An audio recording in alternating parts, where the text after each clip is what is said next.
हरियाणा मुख्यमंत्री नायब सिंह सैनी हमारे सड़क आप रे आसीथिबा अभियोगर समीक्षा करछथि। अभियोगर सठिक समाधान पई विभिन्न विभाग 19 अभियोग को नहीं से विभाग कार्यानुष्ठान निर्देश दैछन्ति।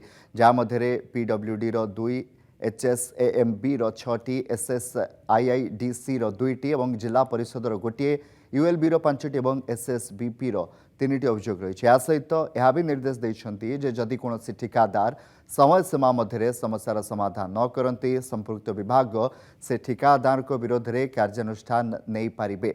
अधिकारी माने साधारण लोकों द्वारा आप जरिया सड़क को नहीं पठाई विभिन्न अभियोग को अग्राधिकार भित्तिरे समाधान करने उचित। जदि कौन अधिकारी अभियोगर समाधान बिना भूल तथ्य दिए तेबे तांको विरोध में दृढ़ कार्यानुष्ठान निर्देश देते मुख्यमंत्री सैनी। से कहते हमारी सड़क आप द्वारा आसीथिबा अभियोग को निर्दिष्ट समय मध्य सरकारी अधिकारी समाधान करेंगे। सड़क रे थिबा खाल खमार सठिक मरामत होगा उचित। या सहित सरकार यह केबे भी बर्दाश्त करेंगे नहीं बोली स्पष्ट कर देछन्ति मुख्यमंत्री नायब सैनी। जदि कौन व्यक्ति यह आप जरिए अभियोग आणुछि तेबे सरकारी अधिकारी संपृक्त व्यक्ति सह कथा हेबे।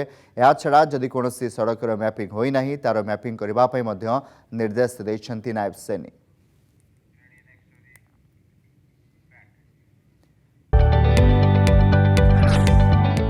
जदि आपंक आम भिडी भल लगा तेब आम चैनल को लाइक शेयर और सब्सक्राइब करने को जमा भी भूलु नहीं।